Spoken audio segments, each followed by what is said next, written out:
L'homme est gouverné à 90% par son subconscient, et le subconscient est un enfant, d'où son nom d'enfant intérieur. Et l'enfant vit dans le présent. Il ne pense qu'à une chose, s'amuser. Et il est curieux de tout, il est même casse-cou souvent. En gros, il va tenter des choses qu'une fois plus grand, il n'oserait plus. On le constate avec les gamins en roller, en skate ou en BMX. Ils tapent des figures hallucinantes, lesquelles louper pourrait les handicaper à vie. Et c'est justement parce qu'ils ne pensent pas à ces risques qu'ils réussissent. Comme dirait Mark Twain, ils ne savaient pas que c'était impossible, alors ils l'ont fait. Dans ce cas précis, il s'agit de risques réels, où les acrobates risquent leur validité, leur santé et même leur vie à chaque pirouette. Ils ne sont mus que par le désir de réussir et sont convaincus de réussir. Le plaisir est immédiat. Chaque figure, même loupée, à partir du moment où il n'est pas blessé, est une partie du succès de la figure ultime, même si ce qu'il vient de réussir à faire est très loin de la figure parfaite. Chacune de ces tentatives est un succès en soi, une étape réussie vers le but ultime. Et c'est cette immédiateté qu'il nous faut retrouver, nous autres, rampant dans nos petites vies, ainsi que le plaisir immédiat, nouvellement réappris. Chez ces gamins, il n'y a rien de relégué à plus tard, comme dans nos petites vies tranquilles et réglées. À chaque acrobatie, ils sont convaincus qu'ils vont y arriver, même s'ils débutent. Ils tentent les figures tout de suite, sans souci de progression, de graduation, d'acquisition progressive de connaissances et de techniques, comme à l'école. Voilà pourquoi ces mêmes jeunes casse-cou détestent autant aller en cours.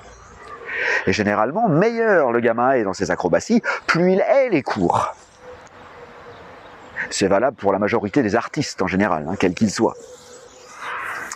La glisse ou leur passion leur donne le frisson tout de suite. Les cours leur promettent une vie confortable, lointaine, très lointaine. Le plaisir est donc procrastiné. Ce qui paralyse l'action, c'est souvent le plaisir, la satisfaction décalée, repoussée. C'est la procrastination sociétale du plaisir de réussir.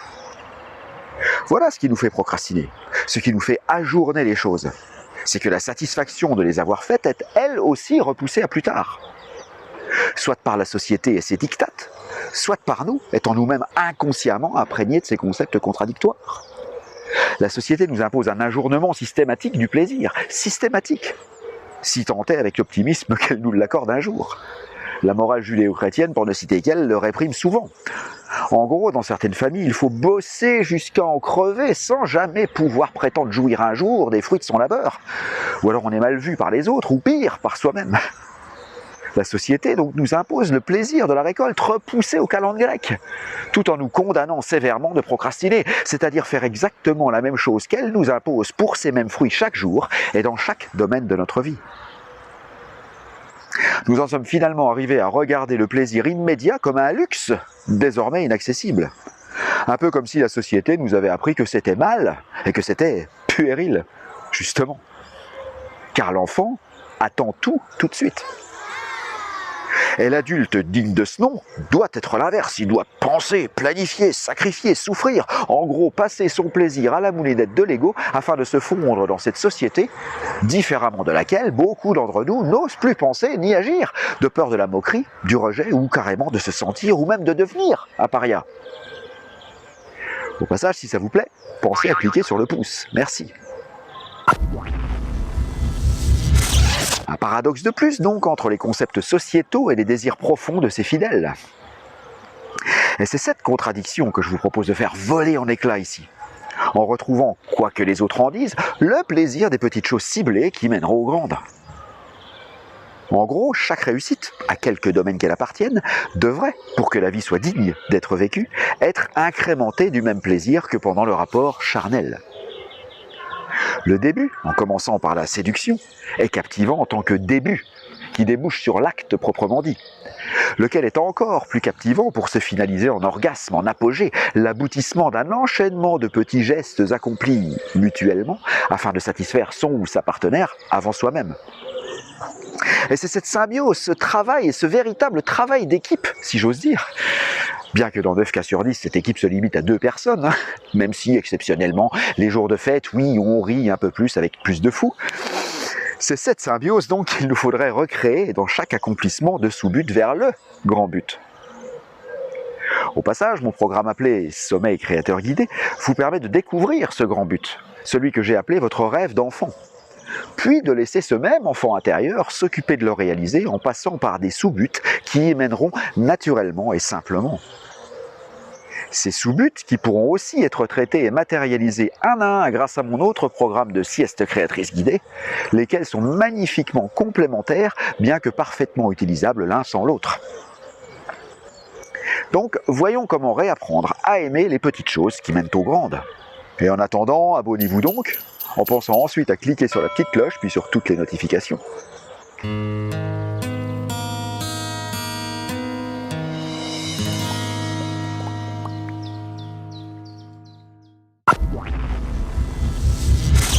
Je vous parlais un peu avant de ces jeunes audacieux sur leurs outils de glisse qui risquent leur vie à chaque figure, et du plaisir immédiat qu'ils en retirent, lesquels supplantent justement ces risques considérables. Dans nos vies sédentaires, nous ne risquons absolument rien à faire les tâches qui les jalonnent. Il n'y a aucun défi, aucune satisfaction d'être parvenu à, malgré les éventuelles embûches.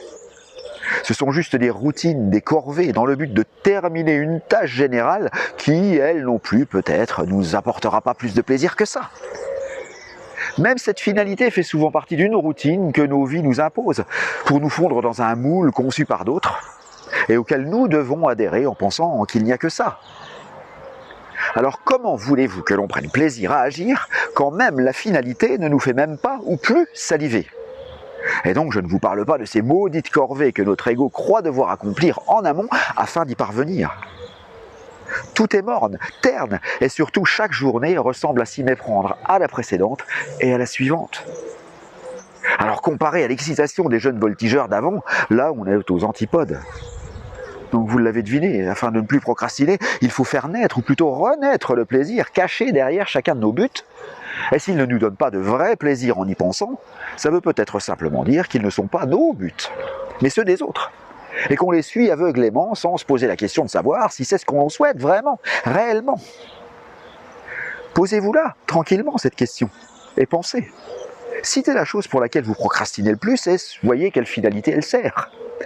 Est-ce véritablement un sous-but, lequel avec les suivants permettront d'atteindre le grand but, pour qu'une fois atteint, on n'y pense plus, on pense à autre chose, et tout ce qu'on a dû faire pour y arriver est terminé.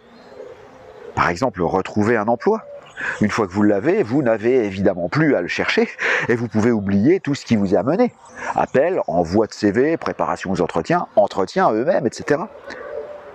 Ou alors, la chose sur laquelle vous procrastinez le plus est-elle une tâche obligatoire de la vie, comme le ménage, les courses, la vaisselle, aller bosser, appeler votre mère, etc. Ces deux domaines sont radicalement différents pour le mental. Et le premier est facile à traiter, le second un peu moins. Nous verrons à la vidéo suivante les mêmes petits exercices que ceux-ci, mais nous allons les mettre par écrit et surtout faire le distinguo entre les deux grandes catégories de procrastination. J'espère avoir éclairci les paradoxes et donc les zones d'ombre de ce mal qui ronge beaucoup d'entre nous, là, ou plutôt les procrastinations.